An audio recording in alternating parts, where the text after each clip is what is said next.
여러분 안녕하십니까. 저는 독일문제연구소 소장 김동명 예비역대령입니다. 지난해 그 통독 30주년을 맞아서 독일 통일의 교훈과 시사점 그리고 바람직한 우리 한반도 통일 방안에 대해서 지금 큰 주제로 지금 특강을 이어오고 있는데, 그러니까 작년 7월부터 지금 시작을 한 이 특강 이제 거의 막바지 단계에 이제 이르렀습니다. 그래서 오늘 북한의 그 급변사태 문제를 얘기를 하고, 다음 시간에는 이제 통일 방안 그리고 통일 준비 이 얘기를 하면 전부 이제 대단원의 막을 내리게 됩니다.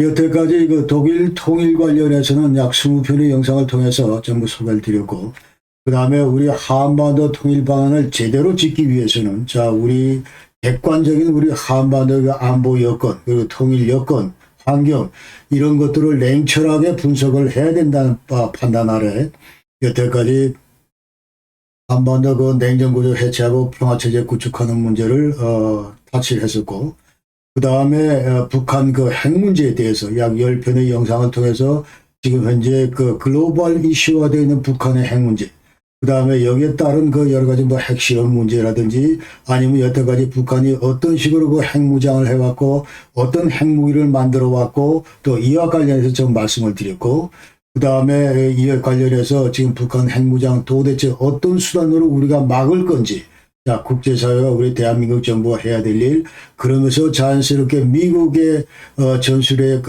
무기를 재반입함으로써 북한의 핵 무장에 대한 그 억제력을 구비할 수 있다, 이런 말씀을 드렸습니다. 그리고 이제 북한 핵 문제 이외에도 지금 현재 지난 영상에서는 이제 그럼 우리의 통일 대상인 북한 과연 어디에 어떻게 바라봐야 할 건지, 이 관련해서 2021년 북한 과연 어디에 서 있는가, 이런 영상으로 여러분께 소개를 드렸고, 오늘은 90년 초부터 우리가 북한의 그 급변사태에 대해서 얘기를 하고 있는데, 과연 이것에 이제 어떻게 우리가 정의를 내려야 되고, 그 다음에 여기에 따른 유형이나 과연 이것이 우리가 원하는 대로 한반도의 그 흡수 통일로 이어질 수 있을지, 이런 문제에 대해서 객관적으로 좀 냉철하게 짚을 필요가 있다고 생각을 합니다. 그래서 오늘 말씀드릴 순서는 먼저 2021년 북한이 총체적인 난국에 빠져 있다, 이 말씀을 드리고, 그 다음에 우리 대한민국뿐만 아니고 지금 객관적으로 국제사회가 북한을 어떻게 평가하고 있는지, 그래서 북한이 과연 지금 현재 제대로 된 국가인지 아니면 몰락하고 있는 국가인지, 이런 문제를 이제 국제사회의 목소리를 실어서 여러분께 소개를 드리고, 그다음에 북한의 그 급변사태를 어떻게 우리가 정의할 건지, 또 여기에 따른 각종 그 유형에 대해서 소개를 드리고, 그 다음에 김정은이 유고된 다음에 과연 후속 제체는 어떤 성격을 띨 것인지, 그리고 여태까지 북한 급변사태 얘기들을 많이 해왔는데 90년 초부터. 근데 왜 여태까지 불발했는가? 이 관련된 배경과 이유, 그 다음에 앞으로 김정은 이제 유고 이후에 급변사태 발생에 이제 영향을 미칠 그런 요인들이 어떤 게 있는지, 이런 것들을 짚어보고, 그 다음에 만약 북한의 급변사태가 났을 경우에 우리 주변 4개국들은 여기에 대해서 어떻게 반응하고 어떤 그 대응책을 구사할 건지, 여기에 대해서 한번 진단을 해보고, 그 다음에 만약 북한의 급변사태가 어떤 시나리오로 전개가 되고, 이것이 우리가 원하는 그 한반도 흡수 통일로 이어질 수 있을지, 이 문제에 대해서 오늘 말씀을 드리겠습니다. 2021년 북한은 지난 영상에서 상세하게 말씀을 드리고 1시간 40분에 걸쳐서 상세히 말씀을 드렸습니다만은, 북한은 완전히 이제 경계뿐만 아니고 그야말로 핵무장에 따른 국제사회의 생션에 따라서 이제 국제적으로 완전 고립되어 있습니다.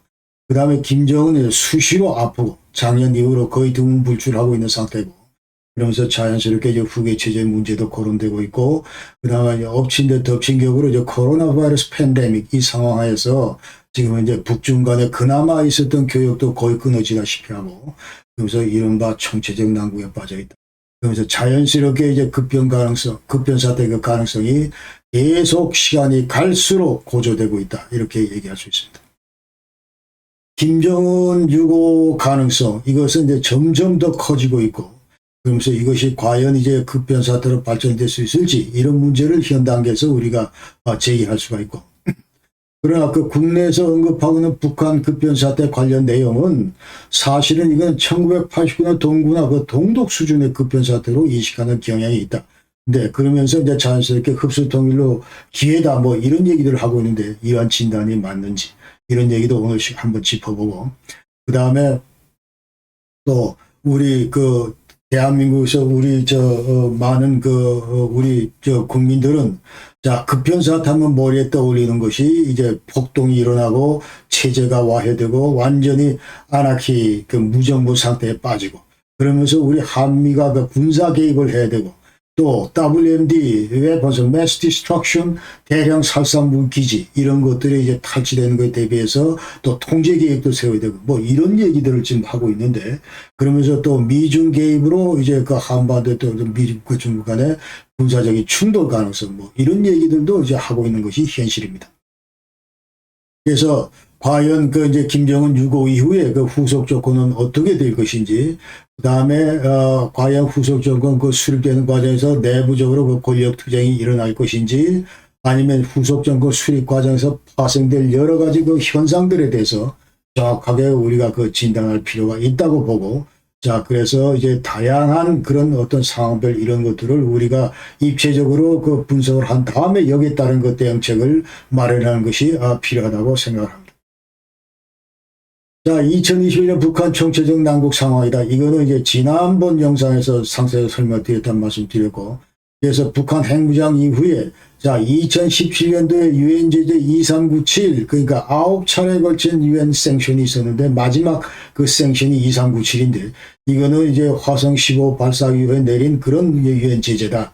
그러면서 이 그 유엔 제재로 인해서 자, 중국은 이제 그 안보리 결의 이행 그 과정에서 나름대로 그 최선을 다하면서 이제 북한과의 그 교역 이거를 90% 가까이 감소시켜 왔고, 그 다음에 작년도 1월부터 북한은 이제 그 코로나 때문에 국경 폐쇄를 한 이후로 중국과의 그 교역이 아주 급감하고 있는 상태다. 이렇게 우리가 아셔야 되고, 그 다음에 그 유엔 제재 이외에도 자 EU, 미국, 일본 이런 데서 계속 북한에서 제재가 이어지고 있다. 그러면서 북한의 그 대외 그 거래가 거의 중단되다시피 했다. 과거에 비해서 한 10분의 1 수준으로 떨어졌다. 이렇게 우리 아셔야 되고, 그 다음에 자, 지난번 그 천안함 사태 2010년 그러면서 우리 정부가 내린 그 5.24 조치에 따라서 남북 경협은 거의 중단됐습니다. 그래서 5.24 조치라고 하는 건 남북 교역도 이제 허가하지 않고 우리 국민들의 그 방북도 허락하지 않고 그다음 북한의 신규 투자, 대북 지원 사업 이런 것들이 전부 불가능하게 돼 있다. 이렇게 아셔야 됩니다.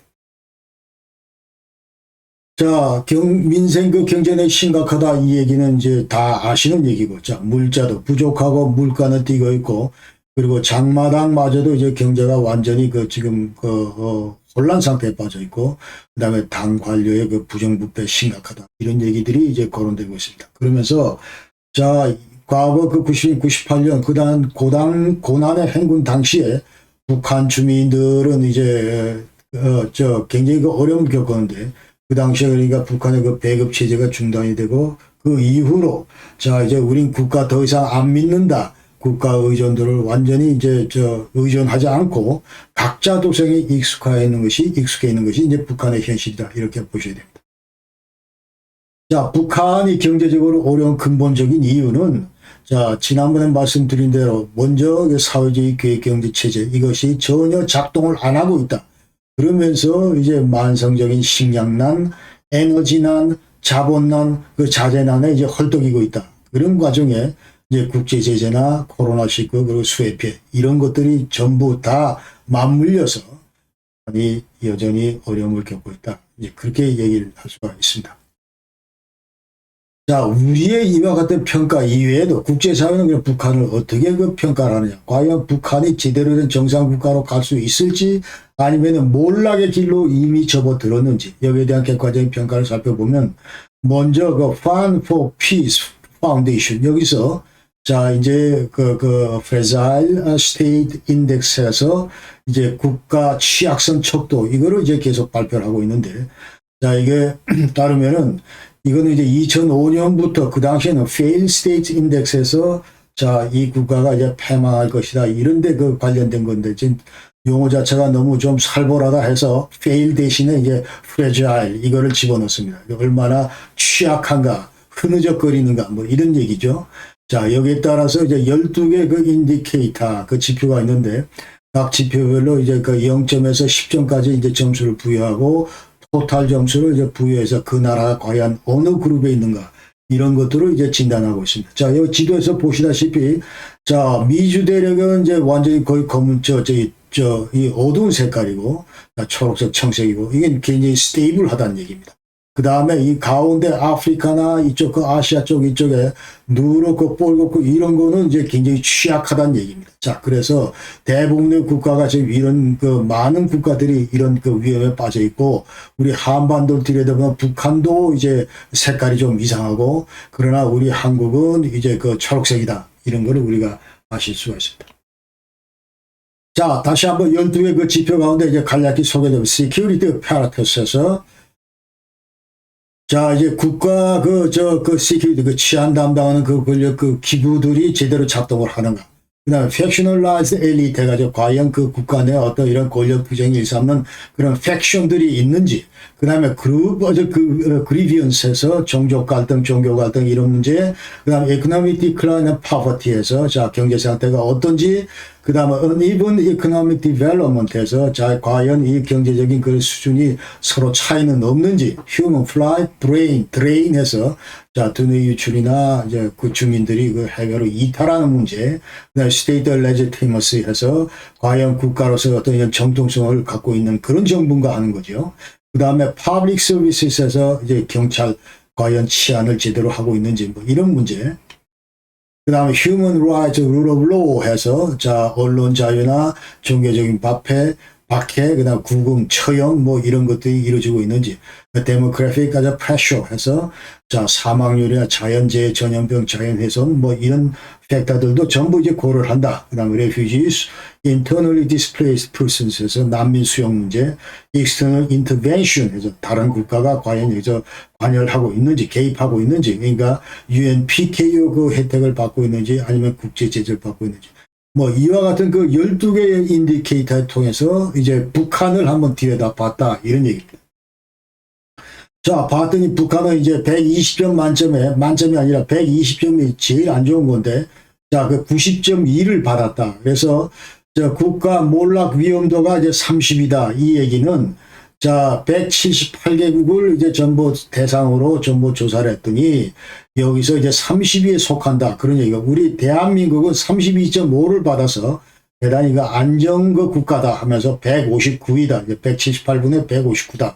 예, 그러니 very stable한 상태가 이제 대한민국인 반면에 북한은 얼라 경고음이 이미 파생 경고음이 울리고 있는 상태다. 이런 얘기입니다. 자, 그래서 이 지도에서 보시면은 맨 좌측부터 이제 very high alert 해서 high alert 그 다음에 alert 되는데 북한은 유감스럽게도 여기 alert 여기 들어가죠. 32, 90.2. 자, 여기에 지금 들어가 있다는 얘기고 우리 대한민국은 지금 현재 159번째다. 이제 그런 얘기죠. 159번째고 자, 그래서 이제 네 등분인데, 자, alert도 있고, warning도 있고, stable, sustainable. 자, 이렇게 돼 있는데, stable 갈수록 이제 제일 좋은 거죠. 근데 지금 현재 북한은 1단계, alert 단계에 이제 있다. 그 다음에 very stable이 한국은 3단계, 그 stable 그 코너에 크리테리어에 있다. 이제 그렇게 얘기를 하시면 되고. 그러니까 여기 자세히 보면 이제 한국이 159번째 이렇게 되어 있는데, 자, 지난해에 비해서 0.5가 저 뒤로, 빨간색 저 뒤로, 뒤로 갔다. 저 점수가 높아졌다. 이 얘기는 그만큼 이제 나빠졌다. 그런 얘기입니다. 이제 문재인 정부 들어가가지고 계속 지금 나빠지고 있다. 이제 그런 거를 암시하는 거고. 자, 그 외에도 지금 현재 북한은 이와 같은 그 Fragile State Index 외에도 자, 그 다음에 두 번째 데모크라틱 인덱스에서 데모크라시 인덱스에서 민주주의 수준 척도 이건 어느 정도 되는가? 이카노미스트 이거 영국의 이카노미스트가 이제 측정한 건데 자, 여기 따르면은 이제 자 167개국을 전부 뽑아서 측정을 해봤는데 유감스럽게도 이제 민주주의 그 지수가 북한의 경우는 167분의 167등이다. 맨 바닥이다 이런 얘기고 그 다음에 freedom in the world 해서 과연 자유는 있는가 US Freedom House 여기서 이제 측정한 거에 따르면은 100점 만점에 3점밖에 안 된다. 60점이라도 낙제인데 지금 현재 북한은 3점밖에 안 된다. 완전 바닥권이다. 이런 얘기고. 그 다음에 프레스 프리덤에서 과연 그럼 언론 자유는 보장되어 있는가? 이것도 보면은 189개국 중에 180등이다. 제일 바닥권이다. 언론 자유 하나도 없는 나라다. 그런 얘기죠. 그 다음에 관리들의, 정부 관리들의 그 corruption, perception index. 자, 이걸 쭉 봤더니 이거는 이제 베를린의 Transparency International 여기서 측정한 건데, 자, 여기 봤더니 180개국 가운데 170등이다. 그러니까 밑으로 10개 나라밖에 없다. 그런 얘기죠. 그러니까 100점 만점에 이것도 18점이다. 그러니까 한마디로 국제사회가 평가하는 이 북한은 국가로서 이제 거의 존속할 수 없는 그런 그 상황에 도달한 그런 상태다 하는 것을 우리가 알 수가 있습니다. 자, 그래서 이제 북한 급변 사태를 어떻게 정의할 건가? 저는 이제 여기서 북한에 발생하는 모든 차원의 위기 상황을 우리가 급변 사태라고 이제 얘기를 하고, 그 다음에 첫 번째 제 정의는 김정은이가 유고되고 거기서 완전히 이제 후속 체제가 들어선 이른바 레짐 체인지가 일어나면 이것을 우리가 급변 사태라고 칭하는 것이 맞겠다. 이제 그런 얘기입니다. 그래서 왜냐하면 이제 70년 이상의 그 김씨 왕조가 드디어 무너지는 거기 때문에 이건 엄청난 그 급변 사태다. 이렇게 이제 정의를 하는 거죠. 그 다음에 두 번째 그 크라이테리아에서 얘기할 수 있는 것은 이제 다양한 이유로 북한 체제가 이제 스스로 자력으로 그 자기 스스로 통제할 수 없는 그런 상태에 빠질 때를 우리가 급변 사태다. 그러니까 여태까지 90년 초부터 우리 대한민국에서는 지금 2번 다양한 이유로 북한 체제 자력을 통제할 수 없는 상태. 그러면서 쿠데타도 있고 주민 폭동도 있고 무슨 내전, 대규모 탈북 문제, 그 다음에 WMD 탈취 문제 이런 것까지 전부 이제 그 고려하는 그런 이번에 입각한 그런 그 급변 사태를 우리가 여태까지 염두에 뒀었다 하는 말씀을 드리고, 그러면서 이제 이번과 같은 경우는 완전히 이제 정부는 통치 행정력을 이제 마비가 된 상태고, 그다음에 군 지도부도 이제 수수방관하면서 전혀 손쓰지 못하는, 그러니까 89년도 그 동독이나 동구 수준의 그런 그 정치적인 변혁 상황을 우리가 얘기를 했었다 그런 얘기입니다. 그래서 저는 지금 여기서 구분하는 이유가 김씨 왕조가 예컨대 이제 다른 체제로 레짐 체인지가 이루어졌다 하는 거는 이거는 북한의 그 국가 체제의 그 붕괴를 의미하지 않습니다. 그러니까 김일성이가 죽고 나서 그 다음에 김정은이 죽고 나서 여전히 국가로서 북한이 존속하는 것처럼, 자, 설사 김정은 체제가 와해되더라도 이것은 북한 그 스테이트 국가 차원에서 북한은 절대로 그 사라지지 않는다. 이제 이런 그 태제를 제가 지금 제시를 하는 겁니다. 그래서 만약에 이제 레짐 체인지 이후에 수차에 걸쳐서 이제 정권 교체가 이루어진 다음에 1989년 같은 동구권에서와 동독에서와 같은 그런 상황이 만약 북한에 도달했을 경우에 그때 가서야 비로소 이제 국가로서 그 체제가 그 붕괴된다. 그러니까 스테이트 컬랩스가 이루어진다. 이제 이런 태제로 제가 지금 말씀을 드리는 겁니다. 자, 그래서 이것이 1989년 동독 급변 사태, 이거는 간략히 이제 그냥 그 참고적으로 여러 개 말씀을 드리면은, 자, 먼저 이제 평화적인 그 혁명이 일어나고 그러고 나서 동독이 몰락했다. 이제 그런 개념입니다. 그러면서 동독 공산권 사통당 사회주의 통일당이 이제 종식이 되고, 그리고 의회 민주주의가 이제 도입됨으로써 이제 통일을 이루어졌다. 이런 것들이 이제 정치적 변혁의 컨셉이다. 이런 얘기죠. 그러니까 세부 그 프로세스를 보면은 먼저 89년 여름 그 해에 많은 동독 주민들이 이제 서독으로 그 탈출했습니다. 예컨대 이제 헝가리 서독대사관, 그 다음에 체코슬로바키아 서독대사관, 그리고 폴란드 서독대사관을 통해서 이제 전부 서독행을 택했다. 그런 얘기고. 그 다음에 이제 남아있는 동독 주민들은 자, 반체제 시위를 벌였다. 특히 라이프치히에 있는 니콜라이 교회를 중심으로 매주 월요일마다 1989년 9월 4일부터 이제 1990년 3월 8일까지 23차에 걸쳐서 월요 시위를 감행을 했고, 여기에 결국 이제 에릭 호네카 공산당 그 사통당 서기장이 퇴진하고, 그 다음에 베를린 장벽이 붕괴되고 89년 11월 9일 날 그리고 그 사통당 그 공산당이 몰락하면서 이제 지도부가 전부 퇴진했다. 그러면서 이제 자연스럽게 그 제야 세력들, 민주 세력들이 이제 부상을 하고, 자, 여기서 이제 90년 3월 18일 날 최초 그 민주 그 자유 총선이 이루어지고 여기서 로타 드메제 정권이 들어서면서 이제 서독과 통일 문제를 이제 합의를 하게 되고, 자, 이런 방향에서 이제 전부 흡수 통일로 이어졌다. 동독이 몰락하고.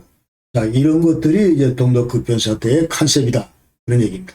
그래서 북한의 급변 사태 그 유행은 앞으로 어떤 것이 될 것인가. 자, 이 관련해서 먼저 김정은이가 그 건강상의 이상으로 유고가 됐다. 이러면은 이것이 이제 급변 사태다. 저는 이렇게 이제 그러면서 이제 정권 교체가 됐다. 이러면 이것이 첫 번째 급변 사태 유행이다. 가장 그 유력시되는 유행이다. 이렇게 저는 생각을 합니다. 그러니까 지금 현재 김정은이 뭐 작년부터 계속 아파왔고 지금 170cm밖에 안 되는데 130kg이 된다. 이거는 누가 봐도 지금 비정상이다. 그리고 고혈압, 그 다음에 당뇨, 무슨 통풍 이런 그 아주 그 아픔을 질병을 앓고 있기 때문에.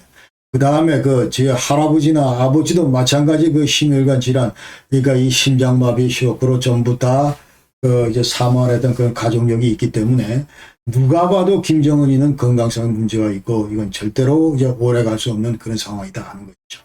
두 번째는 자, 이런 그 과정에서 예컨대 후속 체제를 구축하는 과정에서 군사 쿠데타가 나든지 아니면 요인 암살이 이어지든지, 그러니까 저는 여기서 이제 북한판 12.12 사태다 이런 얘기를 했는데 1979년도 이제 12.6 박 대통령 그 시해 사건 이후에 자, 그 당시에 한국에서 있었던 그 12.12 별들의 전쟁 이런 상황이 평양에서도 재현될 가능성이 있다. 이렇게.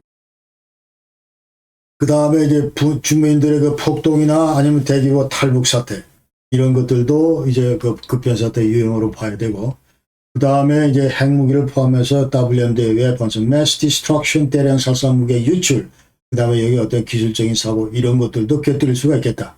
그러나 그 당시 2005년부터 우리 한국과 미국이 이제 작게 5029 해가지고 만약에 북한의 급변 사태가 났을 경우에 대비해서 어떻게 우리가 한미가 이 시나리오별로 준비를 할 건가, 이제 우리가 작전 계획을 세운 바가 있는데 여기 따르면 이 5개 외에도 대규모 무슨 자연재해가 난다든지 아니면 북한에서 한국인의 인질 사태가 난다든지 뭐 이런 내용도 포함시킨 바가 있다는 거죠. 근데 저는 그 가능성은 별로 없다고 보고, 그 다음에 그럼 과연 북한 이제 김정은 유고 이후에 후속 체제 관련해서 이제 그 불확실성 이런 것들이 이제 계속 제기되고 있는 그런 상황이다 하는 거죠. 그리고 과연 김정은 유고 이후에 누가 권력을 장악할 것인가? 그러면 과연 그러면 백두 혈통이 계속 이어받을 수 있을 것인가 하는 그런 문제. 그 다음에 후계 체제 구축했을 때 아까 얘기대로 자, 권력 투쟁이, 그럼 만약에 이제 권력 투쟁이 일어날 경우에 자, 수구 세력들 간에 이제 하드라이나 그 다음에 개혁 세력, 레포마 이 간에 어떤 이런 투쟁이, 내부 권력 투쟁이 있을 수가 있겠다. 자, 북한만 12.12 그런 사태가 일어날 수 있겠다. 그런 얘기입니다. 그러니까 지금 많은 사람들은 야, 북한에 무슨 개혁 세력이 있냐 이런 얘기를 하는데, 여기서 제가 말하는 개혁 세력은 자, 북한이 지금 이제 경제적으로 어렵고 어떤 형태로든 지금 현재 이 문제를 끄기 위해서는 미국과의 어떤 이런 협상이 필요하고 우리 한국과의 협상이 필요하고 어떤 형태로든 그렇기 때문에 이와 같은 그 주장을 하는 세력들이 있을 수가 있다는 취지에서 자, 이게 물론 그 규모는 적지만은 나 성격 자체는 이것들 개혁세력으로 봐야 된다 이렇게 지금 말씀을 드릴 수가 있습니다. 그 다음에 권력 투쟁이 격화되고 그렇게 될 경우는 이제 북한 내부 상황이 완전히 혼미한 상태로 빠져들고 그 다음에 이런 정치적인 급변 사태 이런 것도 이제 가능하다 그런 얘기죠. 또 가능할까 그런 의문 제기도 가능하다는 얘기죠. 그 다음에 신지도부가 등장 이후에 또 불확실성이 여러 가지가 있을 것이다. 예컨대 이제 자, 최용해 아니면 뭐 조용원 아니면 뭐 다른 어떤 그 지도자에 의해서 이제 만약 집단 지도 체제가 들어서고 이런 신지도부가 평양에 들어섰을 경우에 여전히 불확실성은 많다. 불확실성은 많다. 이런 얘기죠. 그러니까 과연 이러한 그 신지도부 그 구성 자체가 군부하고 당하고 이런 게 서로 좀 믹스된 그런 집단 지도 체제가 출범할 건지, 그러면서 여태까지 해왔던 kum시왕조의 어떤 체제 이런 것들은 그야말로 그 종식으로 이어질 수 있을지 이런 문제. 그 다음에 지금까지 해왔던 어떤 기존의 정책 이런 것들을 계속 답습할까 아니면 대남 적화 통일 막스 레니니즘에 입각한 그런 사회건설을 구축한다고 했는데 지난 8차 당대회에서 그런 얘기를 했는데 과연 이런 정책을 계속 그대로 답습을 할까 이런 문제. 그 다음에 왕조 체제가 지금 현재 종식이 됐을 경우에 만약 이것이 그럼에도 불구하고 조선노동당의 그 유일 지도 체제 당 선도주의 이런 것들은 과연 고수가 될 수 있을지. 그 다음에 군부도 지금처럼 그 당에 의해서 신지도부에 의해서 충성을 다 할지 이런 문제. 그 다음에 군부가 여전히 그 당 통제하에 있을지. 그 다음에 군부의 영향력은 김정은이 살아있을 때 그 다음에 6.25 이후에 어떤 차이가 날 건가 하는 문제. 그 다음에 과연 주민들이 그야말로 그 거리로 뛰어나와서 가두 시위를 할 수 있을지, 반체제 봉기를 할 수 있을지, 그 다음에 이럴 경우에 폭동으로 무력 진압이 가능할지, 뭐 이런 것들 아주 그 불확실성이 차고 넘친다 이런 얘기입니다. 그래서 대량 탈북 난민 사태가 발생할 것이다. 러시아로 중국으로 일본으로 튄다고 하는데 과연 가능할지 뭐 이런 여러 가지 그 불확실성이 우리의 급변사태, 북한의 급변사태를 염두에 두고 제기할 수 있는 그런 문제다 이런 말씀 드리겠습니다. 자, 그런데 90년 초부터 우리가 북한이 급변사태가 난다 이런 얘기를 수시로 그 당시 해왔는데 한 번도 제대로 이루어지지 않았다 그런 말씀을 드리겠습니다. 그래서 자, 90년대 독일이 통일되고 나서부터 그때부터 이제 얘기가 공산주의 하는 동독이 무너졌기 때문에 공산주의 하는 북한도 곧 무너질 거다 이러면서 들떠가지고 우리 대한민국 정부는 그 당시 그 통합대비 계획을 세웠고 그랬습니다. 그렇죠? 94년 7월 8일 날 김일성이가 죽었는데 김일성 죽은 다음에도 그 다음에 2011년 12월 17일 날 김정일이 죽었는데 그때도 이제 마찬가지 급변사태 얘기를 해왔습니다만은 그러나 급변사태는 일어나지 않았고 북한은 국가로서 여전히 지금 존속하고 있다 이런 걸 우리가 알아야 됩니다. 그래서 북한은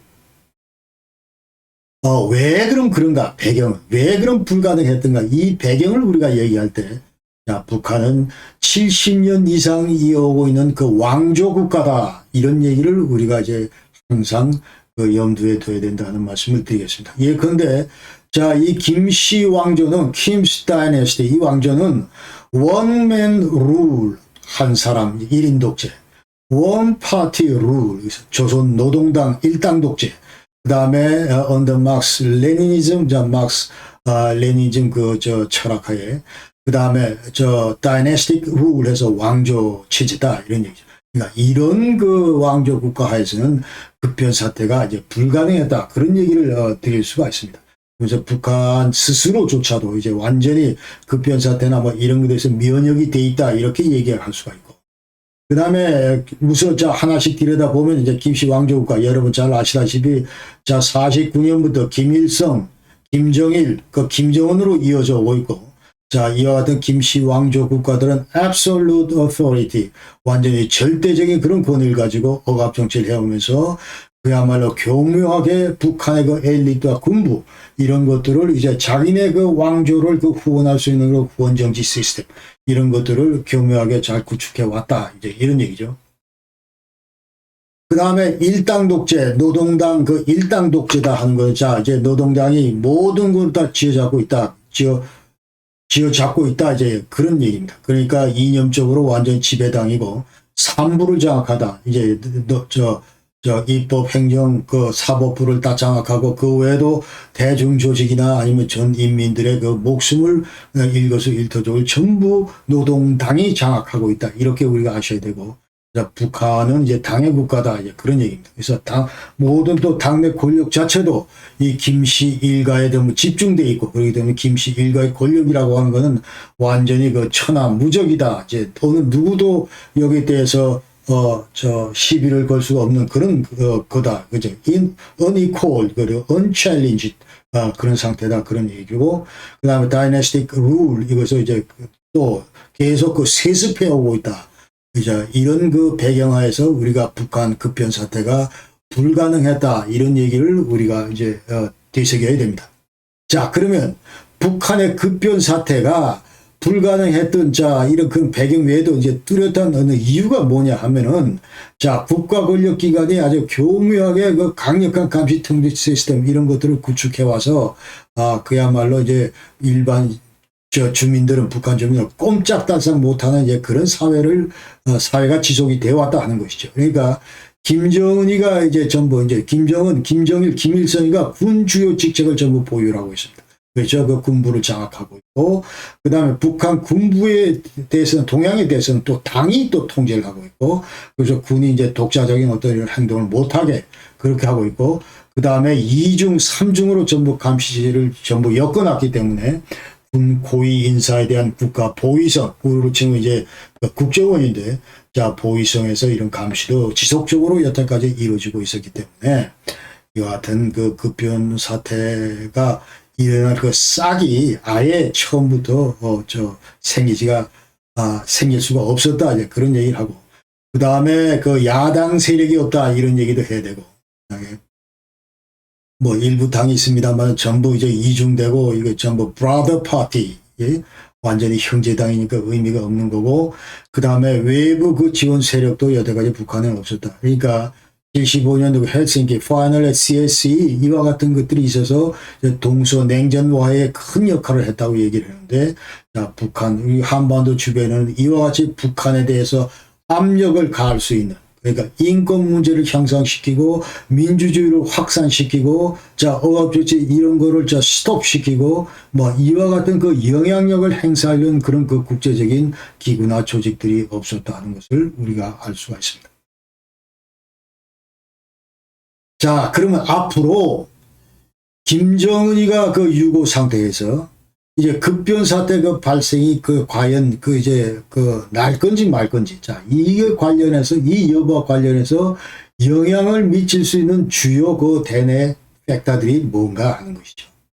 그래서 아까 얘기대로 자 왕조 문제도 있고 당 문제도 있고 군부 문제도 있고 여기다 추가되는 것이 이제 대내 경제 문제도 있고 자 이 네 가지 팩터에서 지금 이제 이 문제를 김정은이 그 유고 이후에 과연 이와 같은 팩터들이 어떻게 과거와 이제 앞으로 미래 그 이제 변화가 될 건지 이런 것들을 우리가 짚어봐야 된다 그런 얘기입니다. 그러면서 자 왕조가 계속 존속할 수 있을지 그 다음에 조선노동당 정부에서 일당 독재를 해왔는데 과연 국가를 지탱할 수 있는 그런 역할을 계속 행사를 할 것인지 군부에 대한 그 당의 통제 이런 것들이 그 변하지 않을 것인지 이런 문제 그 다음에 국가 권력기관의 그 감시 통제 시스템을 교묘하게 잘 엮어왔다고 했는데 계속 김정은이 죽은 다음에도 이것이 유지가 될까? 이런 문제. 그 다음에 김정은 유고 이후에 군부 위상 이런 것들, 그 다음에 북한 경제 상황 이런 것들을 우리가 한번 짚어볼 필요가 있다. 이렇게 생각을 합니다.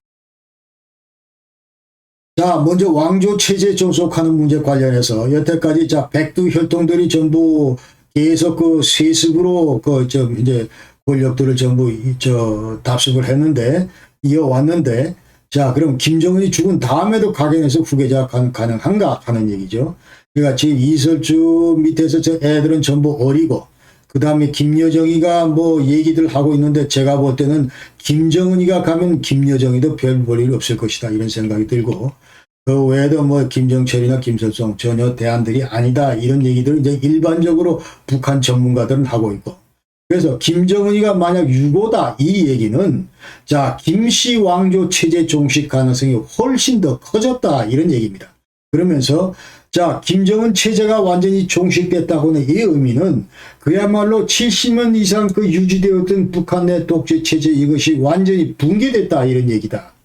저는 그렇게 생각합니다. 그러니까 여태까지 아까 원맨 룰이다, 원파티 룰이다, 그다음 원 다이내스티 룰이다 이렇게 얘기를 했는데 이 중에서 김정은이가 사라짐으로 해서 이제 왕조 국가가 사라지고 다이내스티 룰이 사라지고 그 다음에 원맨 룰이다 이것이 전부 사라진다 이 말이죠. 그러니까 유일하게 남는 거는 지금 just only one party 룰이다 이런 얘기죠. 그러니까 당만 남는다 이제 그런 얘기입니다.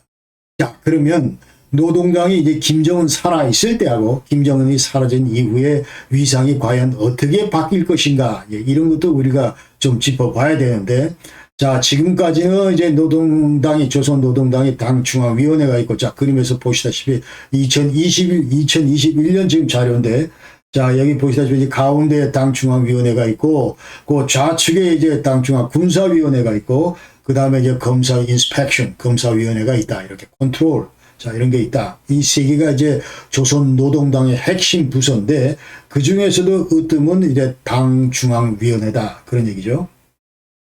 그 다음에 이 당중앙위원회 그 핵심 기관이 이제 정치국이 있고, 그 다음에 비서국이 있고, 그 다음에 22개 그 전문 부서가 있다. 이런 거를 우리가 아셔야 됩니다. 그러니까, 자, 정치국이 그 중에서 제일 그 강력한 기관이고, 그 다음에 비서국은 이제 5년 전에 이것이, 이걸 이제 정무국이라고 했는데, 요번에 이제 정무국에서 다시 비서국으로 바뀌었다.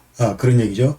그러니까 자, 이 사진에서 보면은 맨 좌측에도 김정은이가 있고, 그 다음에 가운데에 중앙위도 김정은이가 있고, 그 다음에 비서국에도 김정은이가 있다. 그러면서 김정은이가 이제 여러 가지 그 타이틀을 가지고 있다.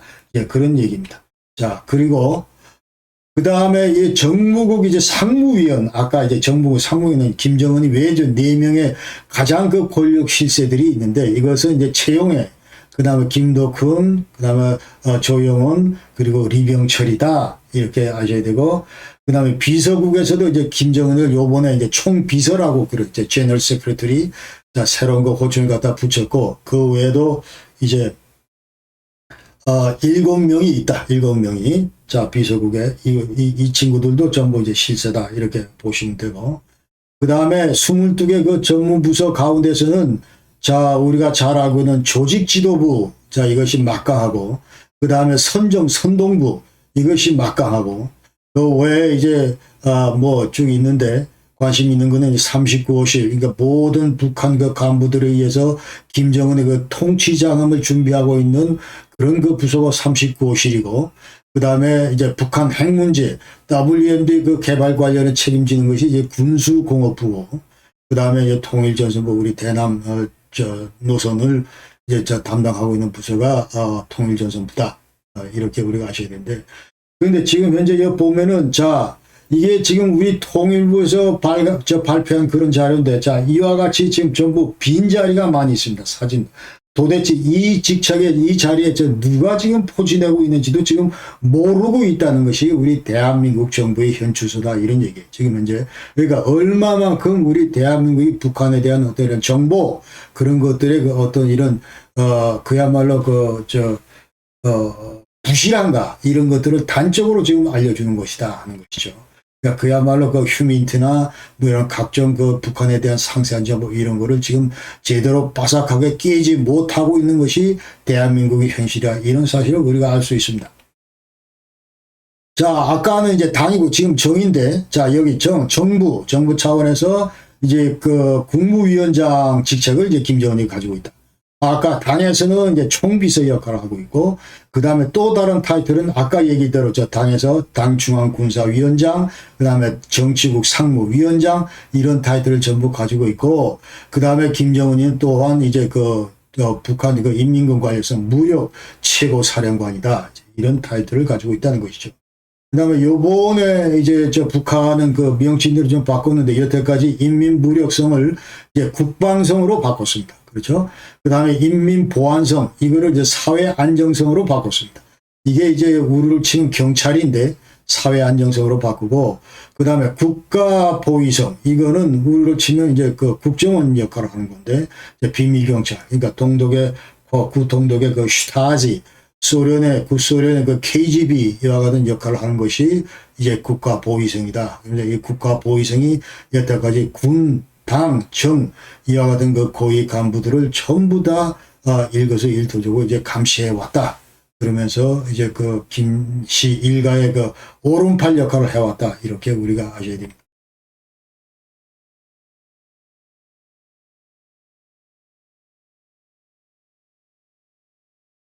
자, 그 다음에 이제 급변사태 그 발생 그 결정 요인 두 번째, 그러면 노동당의 그 과연 위상, 이 관련해서 김정은 그 사라진 이후에도 계속 과거와 같은 그런 노동당의 그 위상이 유지가 될 것인가 하는 것이고, 자, 이와 관련해서 여태까지 노동당과 아니면 군부와 아니면 정부와 이 관련해서 이제 그 역학관계 이런 것들이 어떻게 발전되어 왔는가 이 간략히 살펴보면은 자 우선 김일성 때는 이제 김일성이가 이제 조선노동당을 창당을 하고 그러면서 소련, 중국 그 공산당과 긴밀하게 그 유대 관계를 그 유지를 해 오면서 그러나 6.25 이후에 김일성은 이제 주체 사상을 도입을 했고 그러면서 이제 자연스럽게 자기 고유의 그런 어떤 그 권력 기반들을 구축해 왔다. 그러면서 군과 그 다음에 대내 취향기관 아까 얘기대로 이제 뭐 보위성이나 아니면 정부나 이런 것들이 전부 다 이제 조선 노동당의 이념을 구현할 수 있는 그런 그 차원의 그 기관들로 전부 역할을 완전히 그 규정을 했다는 것이죠. 그러니까 김일성 때는 그랬다. 그래서 당하고 군하고 이제 상호 그 긴밀하게 잘 융합돼서 상호작용을 해왔다. 이렇게 우리가 말씀드릴 수가 있고 그 다음에 그 김정은 시대에 대해 당군 관계를 보면은 자 김정은은 1995년도에 이제 선군 정치라는 것을 표방하게 됩니다. 자 military first 해서 자 군이 먼저다 이런 얘기죠. 그러니까 자 당보다도 군이 먼저다 이런 입장이었다 하는 것이죠. 그러니까 그 이제 이면에는 자 94년, 95년 그 외에도 이제 수차에 걸쳐서 김정일에 대한 그 암살 시도가 있었다. 이제 푸른제 사건이나 아니면은 무슨 뭐 육군단 사건이나 뭐 이와 같이 그 김정일에 대한 그 암살 시도. 자 여기에서 김정일이가 유일하게 믿을 수 있는 건 그 군부밖에 없다 해서 군부 위상을 이제 강화하는 그런 그 정책을 편 것이죠. 그러면서 군부에 대해서 이제 북한 GDP의 25%에서 약 한 30% 정도를 군부에다가 이양을 하면서 군부의 그 비위를 이제 맞춰 나갔다 그런 얘기입니다. 그러나 김정은 때 들어와서는 자 이 당 정군각에 문제가 있대 다시 한번 재정립해야 되겠다 이제 이런 시도를 했고 그러면서 군을 통제할 수 있도록 당의 역할을 이제 강화하고 제도화를 했다. 그런 얘기를 하고, 이제 군을 그 정치 완전히 그 후순위에 뒀다. 이제 완전히 정부 그 다음에 이제 군을 뒀다. 그런 얘기입니다. 그러니까 그 당시에 이제 정부 얘기가 자, 조선노동당이 제일 먼저고, 당이고, 그 다음에 army, 군이고, 그 다음에 state, 자, 정부, 뭐, 이런 정치, 이런 국내 정치, 뭐, 이런 상황이었는데, 자, 이것을 이제 party, state, 정부, 그 다음에 army, 그러니까 정부의 통제를 받는 군부, 이런 위상으로 이제 바꿔치기를 했다는 거죠. 그러면서, 야, 군대, 너희들은 군 본연의 뭐 국가방위, 여기에 이제 충실해라. 그런 식으로 이제 김정은이가 그 강조를 했다는 것이죠. 그러면서, 여태까지 군한테 가 있었던 많은 그 무역회사나 경제단지나 무슨 뭐 이런 것들을 전부 다 이제 그 국가, 정부 차원으로 다시 돌리고, 민간단체 뭐 이렇게 전환을 시켰다. 이런 얘기죠. 이제 군대 거를 이제 뺏어갔다. 이제 그런 얘기입니다.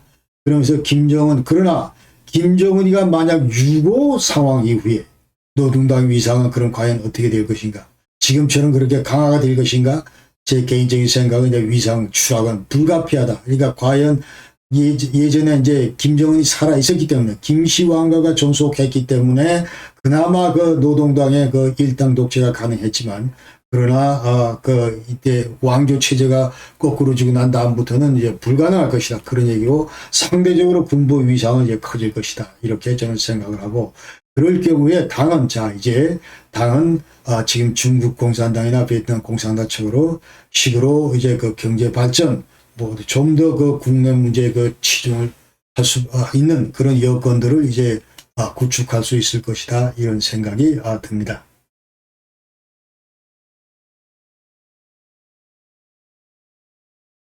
자, 그 다음에 이제 당 문제 관련해서 노동당 위상 그 유지 관련해서 과거 그 동독 사태는 어땠는가? 이거를 이제 간략히 소개를 드리면 그러니까 그 당시에 그 동독도 마찬가지로 SED 그 사회주의 통일당 소셜리스트 아인하스파르타이 도이чл란드 이것이 이제 집권당이었는데 자, 이 당의 위상을 이제 헌법에다 전부 이제 실어놨다 그런 얘기입니다.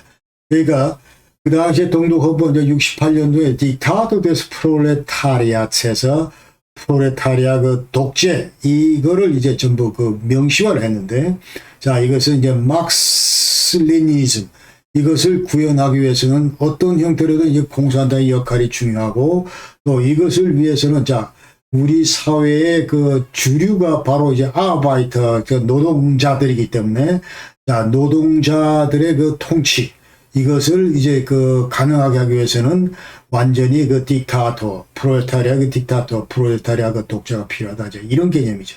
그러니까 자, 우리가 자본주의에서 이제 공산사회로 건너가야 되는데 그 중간 단계가 이 정치 이념 그 가운데가 바로 이제 사회주의인데 이 사회주의에서 이제 그 공산주의로 가기 위해서는 어떤 형태로든 우리가 그 노동자들의 그 중심된 사회를 만들기 위해서는 자, 일당 독재가 더 당이 필요하다. 노동자들의 그 중심이 된 그 당의 독재가 필요하다. 이런 얘기죠. 그러면서 딕타토 데 프롤레타리아트 이거를 이제 68년 헌법에 집어넣었다. 그러면서 SED의 그 사통당 노동자당이고, 그 다음에 당선도주의, 피우룽산 슈프 해가지고, 자, 사통당이 모든 것들을 장악한다. 그러니까, 아까 얘기대로 이제 삼법, 삼부 그 기관을 전부 장악하고, 그 다음에 대중조직이나 여러 가지 모든 노조나 이런 데서 전부 그 당의 입김을 강화하는, 그런 거를 이제 현실적으로 가능하도록 전부 만들었다는 거죠.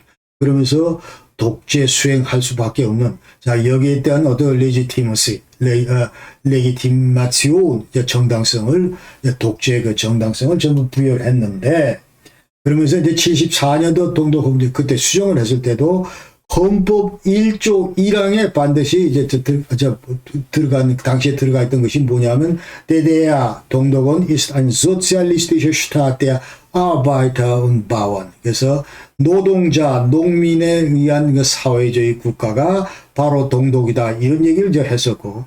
그러면서 der ist der politische Organisation der Werktätigen in Stadt und Land unter Führung der Arbeiterklasse unter ihrer marxistisch-leninistischen Partei. 그러니까 막스 레니즘 파타이 그리고 이제 노동자 계급의 그 지도하에 이 빨간색으로 쓴 거. 그러니까 이건 반드시 이제 사회주의 이념을 구현하기 위해서는 자 이와 같은 이 빨간색의 그 아바이터 클래스 노동자 계급의 그런 그 당의 노동자 중심의 당의 일당 독재 그 지위가 당의 지위 하에서 뭐 이루어지는 그런 그 정치 조직 뭐 이런 얘기를 하는 거예요. 그러니까 동독은 지금 그 당시에 이제 이와 같이 완전히 프롤레타리아 독재 이거를 헌법에 명시했다. 그러나 언제 이것이 빠졌느냐? 1989년 12월 1일 날 당 선도주의 이거를 완전히 삭제를 해서 führungssan Spruch der SED 이거를 완전히 빼버리고 이 빨간 부분을 완전히 빼버리고 der ist ein sozialistischer Staat 해서 동독은 아무 얘기도 없이 그냥 사회주의 국가다. 이런 얘기로 이제 이런 걸로 전부 바꿨다는 것이죠. 그러니까 지금 현재 만약에 김정은이 그 유고 상태에서 자 이와 같은 상황에서는 이제 그 노동당의 어떤 여태까지 레지티머시 이런 것들은 이제 그 줄어들 수밖에 없고 사라질 운명에 처해질 것이다. 이제 이렇게 저는 진단을 합니다. 자, 세 번째로 이제 군부에 대해서 보게 되면 북한군 자 여기 지금 보면은 이와 같은 각종 그 무기 체계를 가지고 있다 그런 얘기입니다. 탱크도 있고 장갑차도 있고 그 다음에 헬리콥터 무슨 항공기 그 다음에 자 submarine 잠수함 잠수정도 있고 그 다음에 이제 저 로켓 미사일도 있고 그 다음에 20에서 60개 그 핵무기도 갖추고 있고 자 그다음에 이제 ICBM 포함해서 모든 이런 각종 그 사거리의 미사일도 구비하고 있고 또 화학무기 화생무기 이런 것들도 가지고 있고 이러기 때문에 북한군은 만약 김정은이가 사라지고 남보다는 그 어느 때보다도 이제 강력한 그런 그 조직이 될 것이다. 기구가 될 것이다. 이렇게 저는 생각을 하고 그러니까 군이 지지하지 않고 군이 주도하지 않고 이런 그 급변 사태는 상상할 수가 없다. 설사 있더라도 군이 개입하지 않는 이런 것들은 절대로 성공할 수 없다. 이렇게 제가 생각하면서 김정은 6.5 이후에 그 군부 위상 이거는 그야말로 지금에 비해서 훨씬 커질 것이다. 이렇게 생각합니다. 네 번째 대내 경제 문제입니다. 자, 북한 경제가 계속 내리막길을 걷다가 자, 80년대에 이제 소련 경제 지원 중단으로 소련에 의한 경제 지원 중단에 의해서 급격한 내리막을 걷고 자, 이 얘기는 지난 영상에서 좀 말씀을 드렸고 그다음에 중소 간의 그 대결이 사라졌기 때문에 자 중국도 뭐 그렇게 액티브하게 중국을 저 북한을 도우려고 하질 않는다 이제 그런 얘기죠. 특히 그 생션 이후에는 그렇다 이제 그런 얘기고 자 그러면서 완전히 국가 경제 시스템이 몰락했다 이런 얘기를 우리가 이제 할 수가 있고 자 그래서 이제 김정은이가 이와 같은 그 경제 회생 노력을 출범 이후에 경제 회생을 위해서 여러모로 이제 노력을 하면서 자 국내 시장을 좀 더 많은 자유를 부여하고 장마당도 도입을 하고 그다음에 핵경제 병진 노선도 이제 추진을 하고 그러면서 이제 사회주의 개혁 경제에다가 어느 정도 그 인센티브를 주면서 자 생산력을 좀 높이려고 노력을 했고 그다음에 자율성도 좀 확대를 했고 뭐 이런 식으로 해서 과거에 비해서 경제 팩터가 과거에 비해서 굉장히 좀 더 많이 리버럴해진 것이 사실이다. 그렇게 얘기를 할 수 있어요. 그러니까 경제가 과거에 비해서 호전이 됐다 이렇게 얘기를 할 수 있어요. 그러니까 지금 뭐 어렵다고 하지만 그러나 97년, 98년은 그 당시 고난의 행군 그런 수준은 아니다 하는 것이죠. 그래서 경제가 호전되면서 과연 그럼 경제 호전 이런 것들이 자 북한의 그 이제 급변 사태가 발생할 수 있는 그런 어떤 여건 관련해서 어떤 영향을 미칠 것인가 하는 거죠. 그러니까 저기서 저는 이제 급변 사태를 견인할 수 있는 그런 그 팩터로 작용할 것이다. 이런 얘기를 제가 지금 드리고 싶은 겁니다. 그러니까 매끼 식사 걱정을 해라. 주민들의 그 어떤 기본권이 전혀 지금 현재 충족이 만약 안 됐을 경우에 체제 전복의 꿈 이런 것들은 상상도 못한다. 이런 얘기죠. 그러나 지금 현재 북한은 이런 단계는 넘었기 때문에 자 우리가 동구 그 급변 사태 상황에서 볼 때도 어느 정도 배가 불러야 물론 어렵다고 하지만 그러나 기본적으로 어떤 기본권 이런 것들은 충족이 됐고 그 배가 불러야 그 다음 그 체제 전복금 이런 것들이 싹 될 수가 있다 그런 얘기입니다. 그러니까 경제적 형태가 과거에 비해서 북한이 이제 여러 형태로 좀 나아졌기 때문에 북한 주민들은 더 많은 자율성을 요구를 하고 이런 것들이 사실은 북한 급변 사태를 더 가속화시킬 수 있는 발생시킬 수 있는 그런 그 팩터가 될 것이다 하는 것을 제가 지금 말씀드리고 하는 겁니다. 그래서 대중교육 결과로 북한 경제가 과거에 비해서 조금 많이 좋아졌고 그다음 이와 같은 추세는 이제 물론 뭐 코로나 때문에 지금 그렇지만은 그러나 상대적으로 많이 좋아지고 있다. 그러면서 개인 이동도 그 당시에 그 근자까지 이제 많이 증가가 됐었고, 그 다음에 인포메이션 플로우, 그 다음 정보 흐름, 이런 것들. 그러니까 모바일 폰도 새로 생겼고, 뭐 DVD 플레이어 하면서 이제 각종 그 외부 세계의 어떤 흐름, 이런 것들을 이제 그만큼 접할 수 있는 그런 기회들이 많아졌다. 이런 얘기입니다. 그러면서, 자, 자스민 혁명이 일어났듯이, 자, 이와 같은 그런 것들이 이제, 북한 그 주민들한테도 자, 이게 급변사태 그 촉매 요인으로 작용할 것이다. 이런 얘기를 드리겠습니다. 그래서 자, 지금까지 이제 왕조가 계속 유지될 수 있을까? 그렇지 못하다. 그다음에 노동당 위상은 어떻게 될까? 약화될 것이다. 그다음 군부 위상은 지금보다 훨씬 강화될 것이다. 그러면서 경제적으로 상대적으로 나아졌기 때문에 자, 이와 같은 그 나아진 그 경제 상황 이런 것들이 사실은 이 촉매 요인이 될 것이다. 급변 사태. 자, 이런 얘기를 하면서 자, 이와 같은 그 여러 가지 그 팩터들이 급변 사태를 방해하기보다는 오히려 앞으로 촉진시킬 그런 요인으로 발전할 것이다. 이제 이렇게 저는 전망을 합니다. 그래서 자, 왕조 체제가 이제 사라지고 난 다음에 노동당 위상은 줄어들고 군부 위상은 늘어질 것이다. 커질 것이다. 이렇게 이제. 자, 그러면 이제 급변 사태가 만약 발생했을 때 주변 4개국들은 이제 여기 대해서 어떻게 대응을 할 것인가. 이 문제를 이제 우리가 살펴보면은 자, 먼저 이제 북한의 그 급변 사태에 대해서 가장 그 최대 그 관심을 보인 나라는 미국과 중국이 될 것이다. 이렇게 얘기할 수가 있고, 그 다음에 미국의 관심은 뭐 누가 뭐라 그래도 이제 WMD 이 문제가 어떻게 잘못 꼬일 경우에 대비해서 이제 우려를 하고 있고, 그 다음에 만약 이런 상황에서 북한이 진지했을 경우에 아마도 중국군하고 마찰을 빚을 것이다. 이런 것들이 이제 관심이다. 중국도 마찬가지. 자, 만약 WMD 이 문제 때문에 미군이 북한에 개입을 하고 자 그럴 경우 국경선에서 우리하고 대치할 상황 이런 것도 이제 우려를 한다는 거예요. 중국도.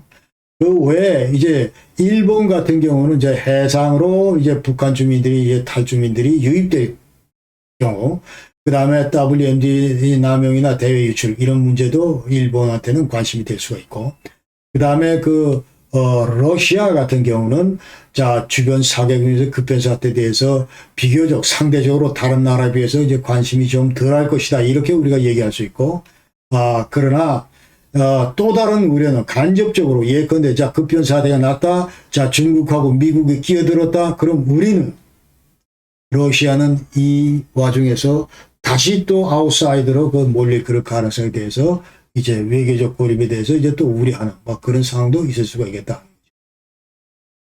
자, 미국의 예상 대응을 이제 다시 한번 조금 세부적으로 보면은 급변 사태가 발생했기를 대비해서 이제 미국의 그 정책 목표는 누가 뭐라도 첫 번째 WMD 관련된 이슈다. 그래서 이것이 절대로 남용된 사례가 막아야 되고, 그 다음에 이것이 또 제3국으로 또 유출되는 이런 가능성에 대비한 통제 대책 이런 것들이 대단히 중요하다. 그래서 만약 아수라장이 될 경우 제일 먼저 WMD 기지 선제 장악 이것이 필요하겠다. 그러면서 중국은 이제 개입을 차단해야 되겠다. 이런 것들이 이제 미국의 정책 사안 중에 핵심이고, 그 다음에 만약 난다면 급변 사태가 나면 이것이 이제 한반도를 지나쳐서 동아시아 이쪽으로 이제 계속 확산되는 이런 것들로 이제 발전하는 경우를 이제 차단하는 것이 미국의 목표고, 그러나 만약 급변 사태가 났더라도 자 이것을 어떤 형태로 북한 주민의 인권 개선이나 어떤 이런 자유화, 민주화, 북한의 민주 체제 구축하는데 이런데 그런데 이제 역할을 할 수 있도록 그렇게 발전이 되어야 되겠다 하는 것이 미국의 컨셉이다 하는 얘기죠. 그러니까 2005년부터 아까 말씀드린 대로 미국과 우리 한국은 자 북한의 급변 사태에 대비한 군사작전 계획 502구를 이제 계속 발전시켜 왔다 이런 얘기입니다. 그러면서 자 그 당시에 이제 전제 조건은 자 쿠데타 나고 혁명 나고 대규모 망명 이루어지고 대량 탈북 이런 사태가 일어나고 WMD 유출 이런 거에 전부 가정해서 자 이와 같은 군사작전 계획을 이제 수립을 했고, 이럴 경우에 이제 주요 핵시설이나 기지 이런 것들을 우리가 선제 제압을 하고 필요하다면은 자 지도부의 어떤 참수작전 이런 것들도 이제 할 것이다.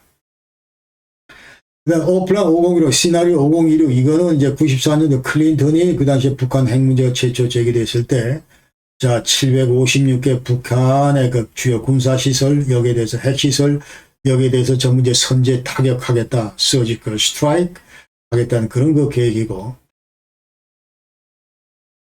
그러나 미국 같은 경우는 자 이제 이런 군사적인 작전을 통해서 개입하는 그런 옵션보다는 제가 볼 때는 자 이 문제를 유엔으로 끌고 가서 유엔을 통한 어떤 이런 다자 개입 방안 이런 것들을 모색하지 않을까 이런 생각을 합니다.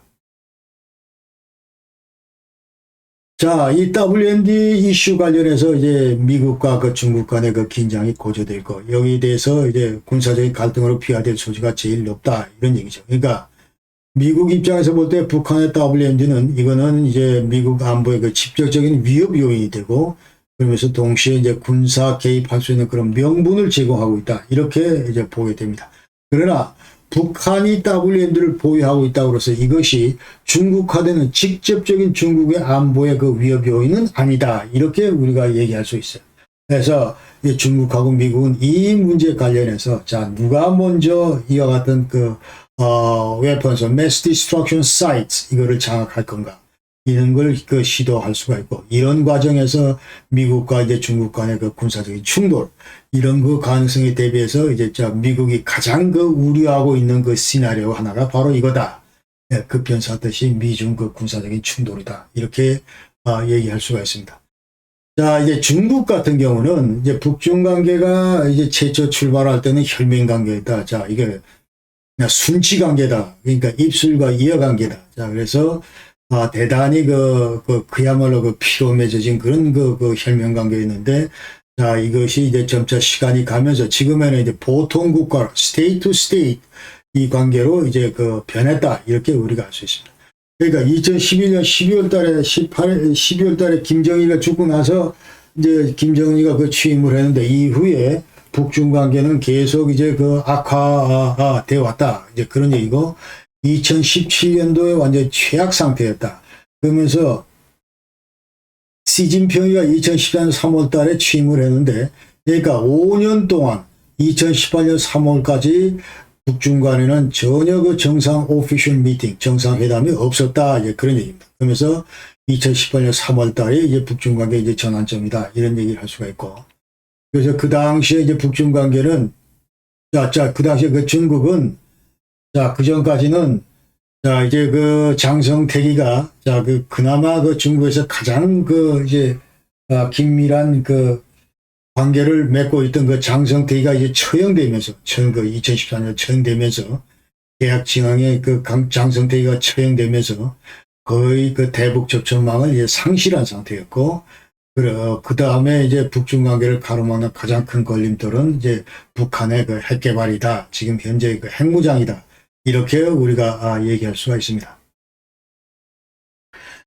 그러나 이제 북한의 급변 사태 관련해서 이제 주변 기준에서 가장 큰 관심과 우려를 포명하는 나라가 바로 중국이다. 이렇게 얘기를 할 수가 있어요. 그러니까 누가 뭐라 그래도 중국 같은 경우는 북한의 붕괴, 북한 시스템, 김씨왕조 이 시스템, 이 자체가, 그러니까 북한이란 나라 자체가 이제 붕괴되는 것을 막아야 되고, 그 다음에 어떤 형태로도 현상 스테이터스 코, 현상 유지를 이제 원하는 거고, 그러면서 우리 외 다른 나라가 이제 북한 문제에 개입하는 것, 이런 거를 철저히 저지하고자 하는 것이 이제 중국의 바람이다.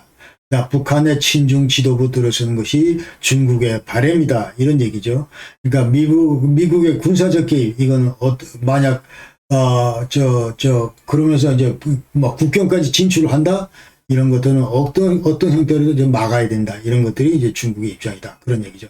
그러면서 미국이 또 WMD 사이트를 예컨대 통제를 하고 이런 것들도 이제 경계 대상이고, 그 다음에 또 다른 우려는 이제 만약 급변 사태가 나고 주민들이 거리로 쏟아졌을 경우에 이 북한 탈주민들의 대량 중국 유입, 이런 문제에 대해서도 이제 고민을 하고 있다. 그러나 중국이 이제 군사적으로 언제 그럼 북한에 대해서 군사적 개입이 가능할 것인가 하는 거죠. 그러니까 시도 때도 없이 아무 때나 지금 내킨다고 들어갈 수는 없는 겁니다. 그러나 북한 지도부가 예컨대 이제 북한 여태까지 중국의 공산당과 중국 군부하고 인맥을 맺고 있는 예컨대 북한 지도부가 이제 권좌에 들어서서 예컨대 이 아수라장 이거를 우리 동력으로 자력으로 도저히 못 막겠다. 너들 좀 도와줘. 해가지고 SOS를 보낼 경우에 이때 이제 가서야 개입이 가능하다. 그런 얘기죠. 그러니까 중국은 그 당시에 예컨대 이제 북한 내에도 인도적 지원을 한다든지 아니면은 이제 치안을 유지한다든지 또 핵무기 통제 이런 임무를 수행할 수가 있을 것이다. 그래서 그리고 만약 이제 그런 급변 사태가 났을 경우 우리 한미 연합사가 서둘러 예컨대 이제 군사력을 파견했을 경우에 중국 판단은 이거는 조중 상호 우호 조약 내에 있는 자동 개입 조항이라는 게 있는데 이 요건을 충족을 한다. 그러니까 제3국이 지금 이제 우리 형제국인 북한을 침입을 했기 때문에 이것은 우리 자동 개입을 해야 되겠다. 이렇게 간주를 해서 군사적 개입을 시도할 수 있다. 이제 이런 얘기죠. 그 다음에 러시아는 그럼 어떤가 하는 거죠. 러시아는 이제 중국 다음으로 북한하고 국경을 육상에서 17km, 그 다음에 해상에서 22km의 국경선을 가지고 있습니다. 북한 급변 사태라고 하는 거는 러시아인들의 눈으로 보면은 이건 지역 내 미국과 중국의 역할을 강화시키는 그런 요인이 될 것이다. 그러면서 이거 지역 내에서 우리 러시아의 역할, 이거를 입지, 이런 것들을 약화시키는 그런 역할을 할 것이다. 그런 팩터로 작용할 것이다. 이렇게 이제 인식하고 있고, 또 러시아 입장에서는 북한 급변 사태를 동아시아 내 전략적 균형 관점에서 이제 조망하고 있다. 이런 얘기입니다. 물론 없지만 이 국경으로 몰려들 그런 어떤 탈북민들, 탈주민들 이런 우려도 없는 건 아니다. 그런 얘기를 우리가 할 수 있고, 그다음에 일본 같은 경우는 아까 이제 북한 주민들이 보트로 해상으로 이제 탈북자들이 이제 유입될 거 이거를 이제 소극적으로 이제 우려를 하고 있는 거고, 그 다음에 만약 한반도에서 이 미국과 중국 간의 군사적인 충돌 가능성이 만약 충돌이 일어났을 경우에 대비해서 자 미국의 요구에 따라서 이제 군사적으로 개입할 필요성 여기에 대한 스터디들이 이제 일본 내에서는 그 있는 것도 사실이다 그런 얘기죠. 자 이제 마지막으로 그럼 각종 그 예상 시나리오 이런 걸 한번 해보겠습니다. 그러니까 지금 현재 여태까지는 자 김일성 유고 상황 첫 번째, 두 번째 자 유고 상황에서 그 권력 투쟁하는 게 첫 번째 시나리오. 두 번째는 자 권력 투쟁까지 갔다가 여기서 이제 근데 유혈 사태가 벌어졌다 하는 거죠. 그러니까 W 그 통제 위기가 발생했을 경우에 이것이 두 번째 시나리오고 세 번째는 이제 북한이 완전히 무정부 상태에 빠졌다. 그러니까 1989년 동독 상황이 이르렀다. 이럴 경우 자 요 세 가지 시나리오 1, 2, 3에 대해서 지금부터 간략히 살펴봅니다. 자, 먼저 시나리오 권력 투쟁. 자, 이거 북한파 12.12 아까 말씀드린 거고, 자, 수구 세력하고 하드라이너, 그 다음에 소프트라이너 간에 어떤 이런 갈등이 있을 수가 있겠다는 얘기고, 그 다음에 자, 이럴 경우에 이제 북한은 새로운, 그러니까 각 그 기관별로 서로 이합지산을 하는 것이 아니고, 군부 내에서 예컨대 테크노크рат과 어떤 이런 보수주의자들, 그 다음에 이 보위성 내에서 예컨대 하드라이너, 소프트라이너, 그 다음에 내각 내에서 하드라이너, 소프트라이너, 당 내에서 하드라이너. 그러니까 북한이 지금 안고 있는 이와 같은 그 경제적 어려움을 타결하기 위해서 과연 지금 어떻게 해야 되냐? 왜 우리가 지금 이 체제가 망했냐? 여기서부터 출발을 할 때 반드시 이 모든 논쟁의 그 중심에는 지금 현재 어떻게 국제 제재를 풀 것인가, 어떻게 자 미국과 협상을 통해서 어떻게 우리 대한민국과 협상을 통해서 이 문제를 해결할 것인가, 이런 것들이 논란의 중심이 될 것이다 이런 말이죠. 자 그러면서 이제 이런 그 테마 태제 관련해서 서로 이합 집산이 이루어질 것이다. 자 군부 내에서도 이런 주장을 하는 사람이 있고, 야 무슨 하면서 우리가 계속 김정은 수령의 그 노선을 이어받아야지 있다고 얘기를 하는 세력도 있을 수가 있고, 자 이런 식으로 하면서 이제 그 갈등이 벌어질 것이다. 자, 이제 그런 말씀을 드릴 수가 있고, 그 다음에 그 새로운 그 지도부 성향은, 그러나 제가 판단할 때 새로운 지도부 성향은, 자, 이제 김씨 왕가는 완전히 없어진 상태에서 이제 물론 중국과 그 친하게 지난 친중 노선, 이건 안 변할 수도 있다. 그 다음에 그렇다고 그래서 이게 반미, 반한 이런 노선도 아닐 것이다. 이게 전부 all, friendship with all 해서 정부와 이제 정부 관계 개선을 해야 되는 거 아니냐. 이제 이런 노선을 취할 가능성이 이제 크다고 그렇게 제가 이제, 좀 생각을 해보게 되고, 그 다음에 어떤 의미도 아까 얘기된 국제 제재, 이건 빨리 해제를 해야 된다. 그 다음 비핵화 협상, 이것도 이제, 당면 과제다. 그런 얘기죠. 자, 이런 상황이 만약 벌어질 경우에 이런 움직임이 북한 그 지도부 내에서 이제 만약 대외적으로 표출될 경우에 과연 대한민국 정부, 국제사회는 과연 어떤 액션을 취할 수 있을 것인가. 그러니까 북한은 이와 같은 유형의 급변 사태가 났을 경우에 사실은 우리가 개입할 수 있는 여지는 전혀 없다. 저는 그렇게 생각합니다. 자, 두 번째 시나리오는 자, 권력 투쟁이 벌어졌다. 그 다음에 유혈 사태로 번졌다 이것이. 그러면서 이제 WMD 통제도 어려워졌다. 그러니까 완전히 이제 좀 더 에스컬레이트 해가지고 북한 내부 상황이 굉장히 더 악성으로 치닫고 있는 이런 상황에서 이제 미국은 과연 어떤 액션을 취할 건가 하는 거죠. 자, 미국은 직접적인 어떤 이런 군사 개입보다는 사실 이 문제를 아까 얘기대로 유엔으로 끌고 갈 거다. 왜?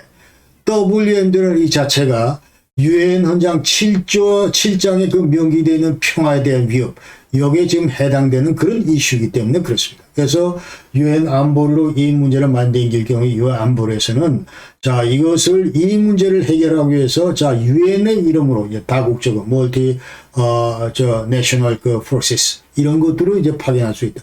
90년도 초에 이제 이라크에 무슨 이 화학 무기를 제거하기 위해서 전부 다 여러 가지 그 유엔 PKO나 여러 유엔 그 세력들을 부대들을 파견된 그런 사례도 있는 걸로 봐서 다분히 이거는 유엔의 이름으로 해결할 가능성이 크다. 저는 이렇게 판단을 합니다. 그래서 이럴 경우는 이제 중국 개입을 우리가 막을 수도 있고, 그 다음에 미국과 중국과의 직접적인 군사적인 갈등, 이런 것도 우리가 예방할 수 있다. 이렇게 생각을 하고, 자, 이럴 경우에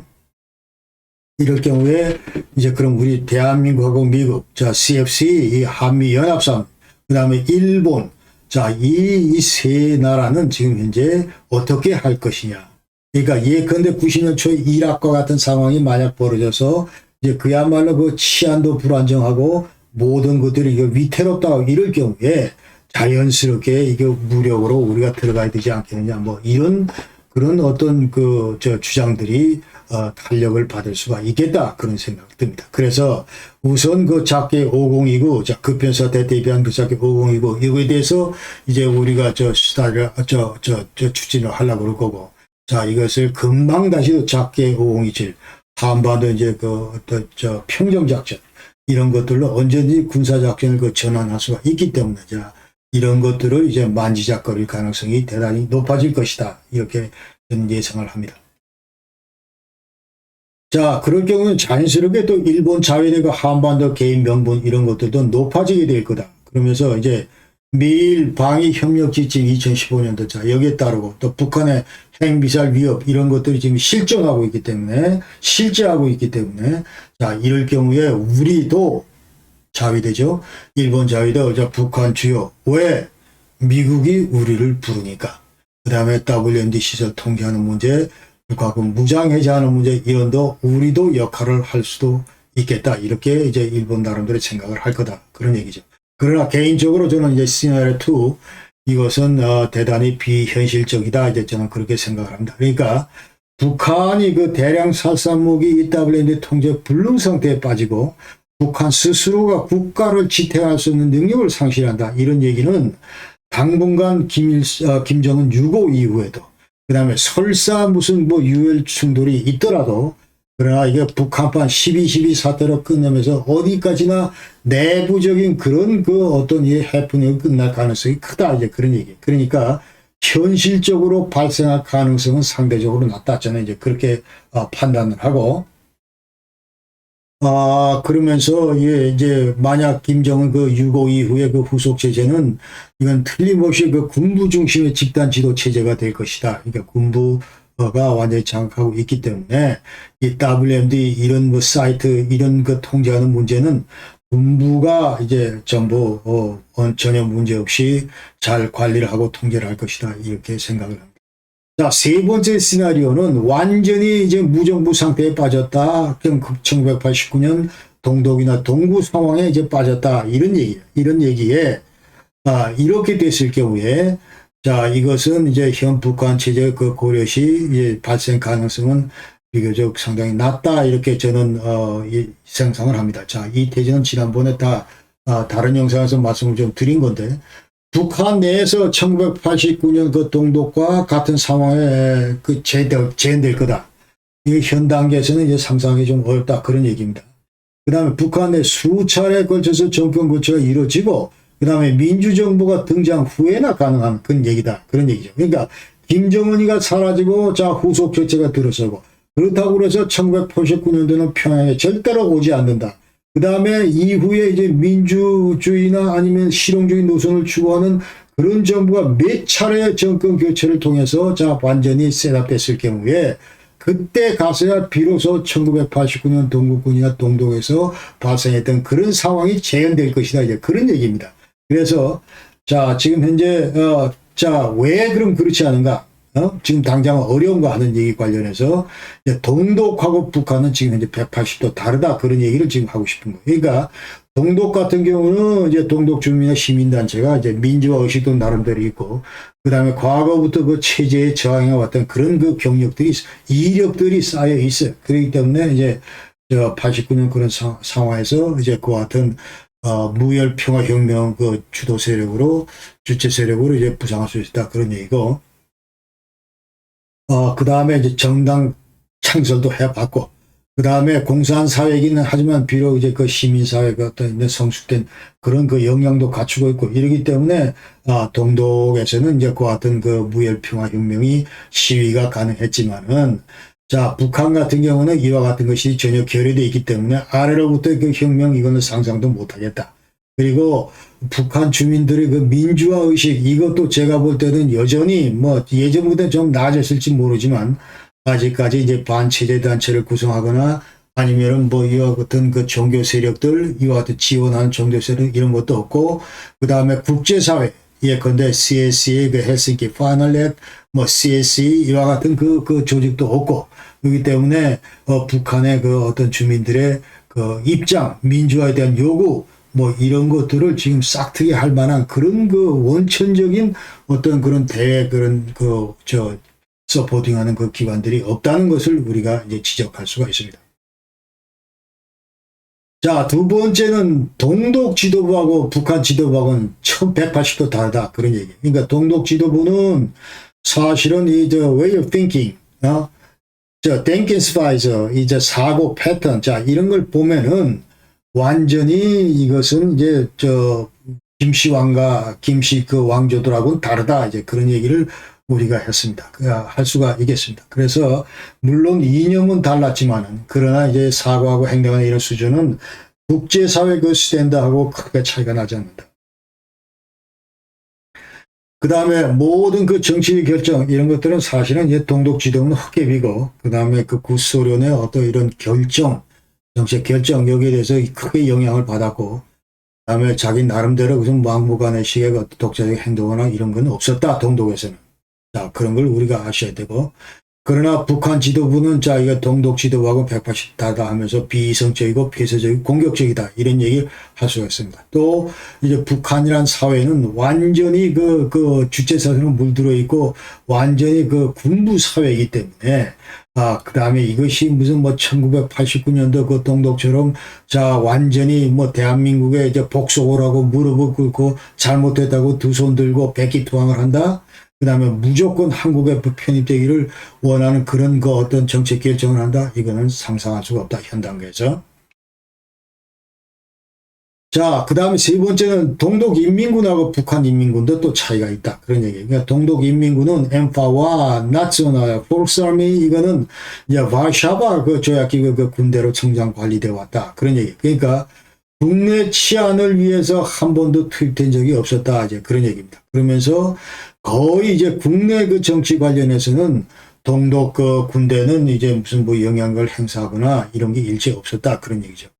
이 사진은 쉔보 분데스페 코만도 오스트 동부 사령부 그 당시 사령관 이제 동독 군대를 지금 이제 재편하는 과정에서 자 지금 현재 이분은 그 소속 그 유엘 그 쉔범 장군입니다.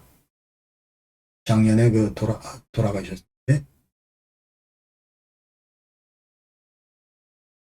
자, 그리고 이제 그러나 그 북한 군대는 이제 여러분 잘 아시다시피 이제 북한에서 가장 그 강력한 국가기관 중 하나고, 그 다음에 체제 유지를 위해서 가장 그 유일한 수단이고, 그 다음에 만약에 1989년과 같은 그런 사태가 북한 평양에서 일어날 경우에 이것은 1989년 6월 4일 날 천안문 사태에서 중국 그 해방군들이 인민해방군이 전부 무력 진압했듯이 자 이와 같은 그 시위대들을 무력 진압할 것이다 이런 생각을 하게 됩니다. 그럼 도대체 언제 그 동독과 같은 그런 상황이 북한에서도 재현될 수 있을까? 자, 첫 번째는 아까 얘기대로 자, 동독처럼 북한 지도부가 완전히 두 손 두 발 다 들고 자발적으로 남한에 이제 복속하는, 흡수당하길 원하는 이제 제발 우리 좀 삼켜달라 이제 그런 그 요구를 했을 경우. 그러나 이거는 도대체가 지금 상상할 수 없는 그런 시나리오고. 그 다음에 두 번째 시나리오, 세 번째 시나리오, 이거는 자, 북한이 이제 예컨대 우리 한국이 먼저 북한이 자 어수선하니까 군사적으로 쳐가지고 우리가 이길 경우. 그 다음에 북한 지도부가 이제 완전히 내부가 어수선하니까 자 이런 것들을 해결해서 우리 남쪽을 칠 경우에 근데 전쟁이 쳐서 이제 깨질 경우에 자, 이와 같은 경우에 우리 한국이 이제 완전히 한반도를 평정하고 그다음에 우리 입맛에 맞는 그런 정부를 통일을 이제 끌고 간다. 이제 이런 얘기죠. 그러니까 지금 이제 여기 시나리오 2번, 3번 이거는 제2의 한반도 이제 무력 전쟁을 가정한 그런 겁니다. 그렇기 때문에 과연 이것이 이제 우리 전체 우리 대한민국 국민들의 이해 이런 거와 일치하는지 이것도 한번 짚어봐야 되고. 자, 그래서 결론적으로 이제 얘기를 하면은 북한 내 급변사태 발생 가능성이 이거는 시간이 갈수록 매 초가 지날 때마다 이제 커지고 있다. 이 태제는 맞다. 그다음에 급변사태 그 성격 자체는 과거 89년 동독이나 그 동구사태 뭐 그런 정도는 아니고 그러나 김정은 6호는 맞다. 김정은 6호 이후에 어떤 군부 중심의 집단 지도 체제가 들어설 것이다. 이렇게 저는 이 태제를 지금 저는 주장하고 싶고. 자, 이런 상황에서 우리 대한민국 정부나 국제사회의 개입 여지는 거의 없다. 이제 이렇게 판단하고. 그다음에 북한 급변 사태는 이거는 절대로 1980년대 동독 상황이 아니다. 북한 급변 사태 이거는 절대로 1980년대 동독 상황에서 흡수 통일로 이어지는 이와 같은 상황이 아니다 하는 것을 우리가 전부 명심해야 된다. 그런 얘기입니다. 그다음에 근데 과거 한국정 90년 초에 자 급변 사태가 났다 해가지고 완전히 고무돼서 그 당시에 급변 사태 계획도 세우고 그 다음에 통합대비 계획도 세우고 그 다음에 통일론을 중심으로 자 국방부도 마찬가지고 뭐 이와 같은 행위들을 했는데 그 당시에 그 전제 조건은 야 독일하고 한반도하고 분단 상황도 유사하다. 그러니까 많은 공통점이 있다는 거죠. 동서냉전의 산물이기 때문에 그렇다. 아니면 또 그 다음에 뭐 이념도 다르고. 저쪽은 공산주의, 이쪽은 무슨 뭐 자유민주주의하고 그 다음에 정치, 경제 모든 이 시스템 다르다 그런 얘기죠. 자 그러면서 동서독과 남북한 이제 서독은 우리 한국과 같고 동독은 북한하고 같다 이렇게 이제 생각하는 경향이 있었고 그 다음에 내도 그 국경선언 베를린 장벽 이런 거는 우리나라 휴전선하고 또 비슷하다 이런 생각을 했는데 이와 같은 그 세 가지의 그 어떤 상기 전제 조건 이거는 전부 잘못된 전제 조건이었다. 큰 오류다.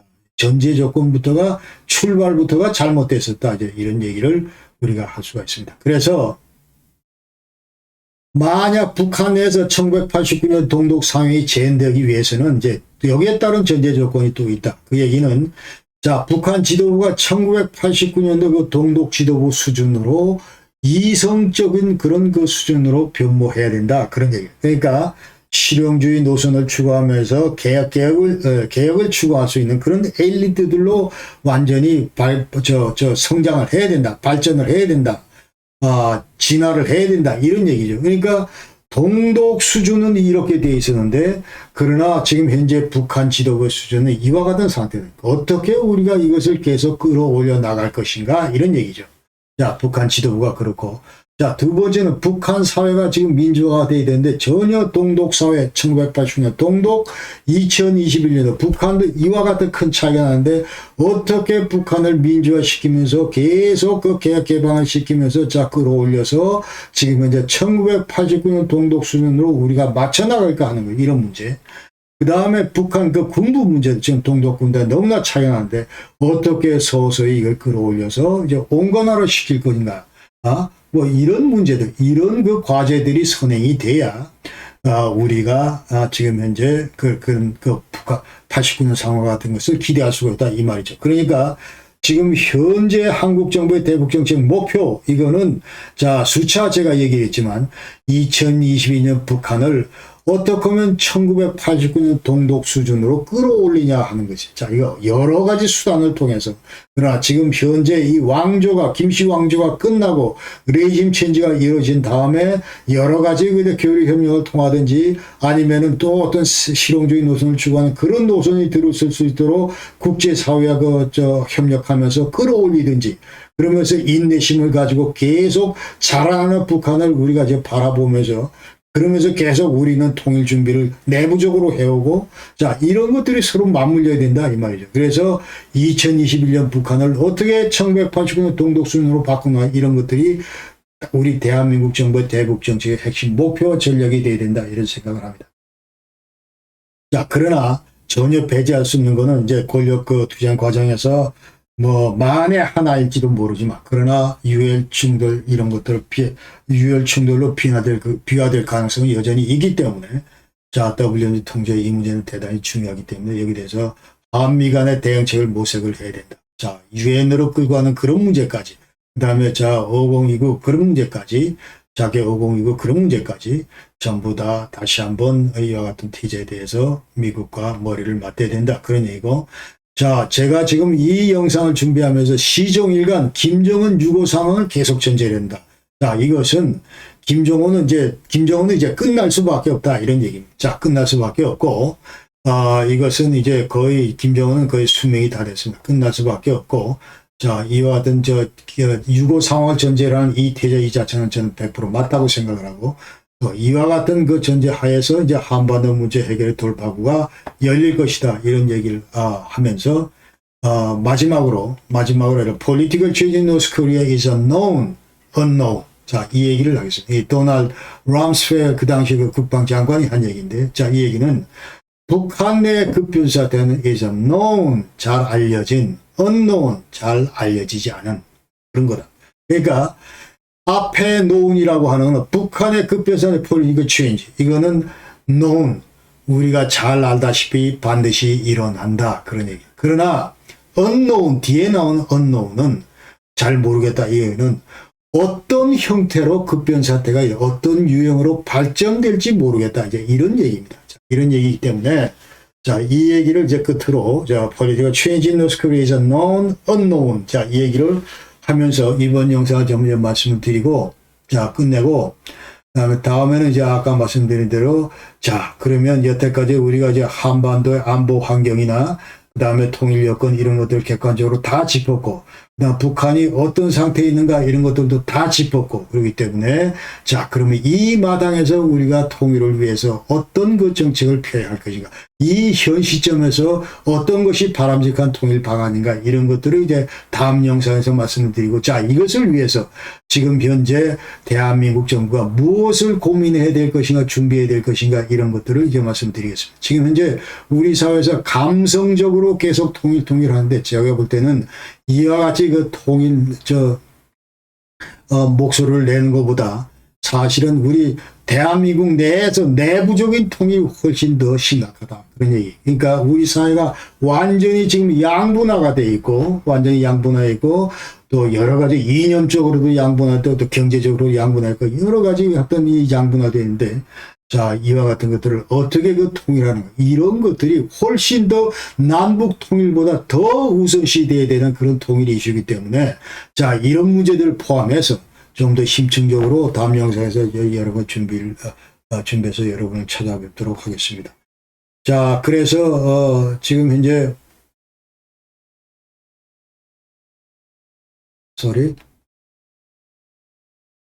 자, 그래서 여태까지 이제 거의 이제 마지막이기 때문에 독일 통일 관련해서는 자, 이런 영상으로 그다음에 이와 같은 영상으로 전부 소개를 드렸다는 말씀을 드리고 그 다음에 한반도 안보 여건, 통일 여건 뭐 이런 문제는 여태까지 쭉 이와 같은 것을 이제 말씀을 드렸다.